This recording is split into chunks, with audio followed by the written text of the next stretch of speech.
5 minutes avec la Rhapsodie de réalité, une émission pour vous, une émission conçue pour vous, une émission taillée sur mesure, une émission qui vous ressemble, une émission qui vous permet de connaître votre destinée avec le Christ. Shalom, bienvenue dans notre émission 5 minutes d'édification avec la Rhapsodie de réalité.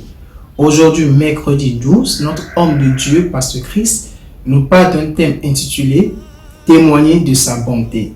Et le verset d'ouverture est tiré de Luc 8, verset 47 qui dit « La femme se voyant découverte, vint toute tremblante se jeter à ses pieds et déclara devant tout le peuple pourquoi elle avait touché et comment elle avait été guérie en l'instant. » Alléluia.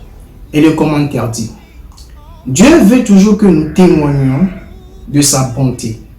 Lorsque vous témoignez de ce que Dieu a fait dans votre vie, vous vous connectez à de plus grandes œuvres de Dieu pour votre avenir. Alléluia. Par exemple, ce que nous lisons dans Luc 8, de la femme qui souffrait de la perte de sang et qui a touché le pan du vêtement du maître, la Bible nous dit, elle sentit dans son corps qu'elle était guérie de cette plaie. Marc 5, verset 29. Après avoir reçu sa guérison, elle allait filer en douce, mais Jésus a dit, « Quelqu'un m'a touché, car j'ai connu qu'une force était sortie de moi. » Luc 8, verset 46. Puis elle est sortie de sa cachette et, déclarant devant tout le peuple pourquoi elle avait touché et comment elle avait été guérie en l'instant. Pourquoi Jésus n'a-t-il pas simplement gardé le silence, la laissant partir, sans témoigner? C'est parce que votre témoignage vous permet de conserver ce que Dieu vous donne. Alléluia. Elle aurait pu perdre son miracle sur le chemin du retour ou peu de temps après. Mais Jésus voulait qu'elle garde le miracle, car la confession apporte la possession. Lorsque Dieu fait quelque chose pour vous, la façon de le garder est de déclarer. C'est le principe de la parole de Dieu.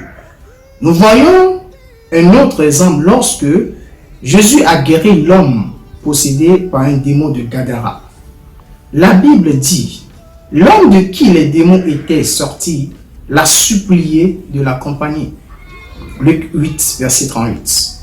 Mais Jésus lui a recommandé avec instance, retourne dans ta maison et raconte tout ce que Dieu t'a fait. Alors l'homme s'en alla et publia par toute la ville tout ce que Jésus avait fait pour lui. Luc 8, verset 39. Témoignez toujours de ce que le Seigneur a fait et continuez de faire dans votre vie, votre église, votre ministère, votre famille et dans la vie de ceux qui sont autour de vous. Témoignez à vous-même, témoignez aux anges, témoignez partout où vous allez. Le psalmiste a dit que chaque génération célèbre tes œuvres et publie tes refaits. Je dirai la splendeur glorieuse de ta majesté. Je chanterai tes merveilles. Psaume 145, versets 4 à 5. Déclarez la bonté du Seigneur, ses œuvres glorieuses dans votre travail, dans vos affaires, dans vos finances. Alléluia. La rhapsodie d'aujourd'hui est très inspirante parce qu'elle nous montre et nous démontre que le témoignage est un acte divin.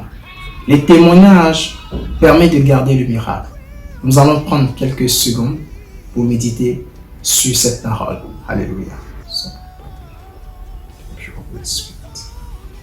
Alléluia. Nous allons prendre la confession et vous allez répéter après moi. Le Seigneur a été gracieux et gentil avec moi.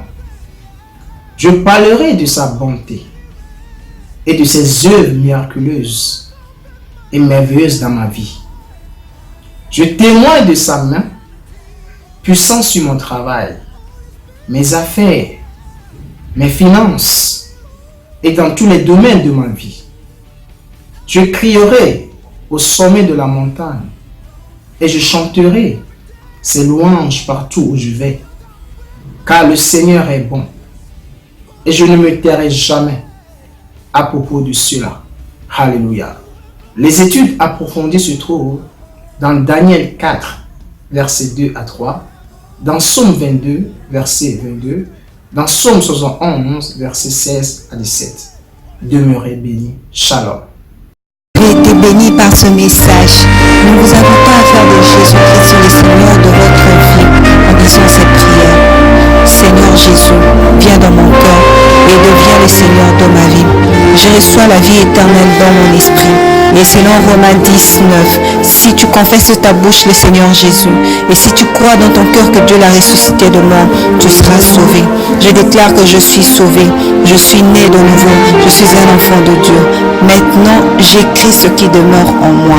Félicitations, vous êtes maintenant un enfant de Dieu.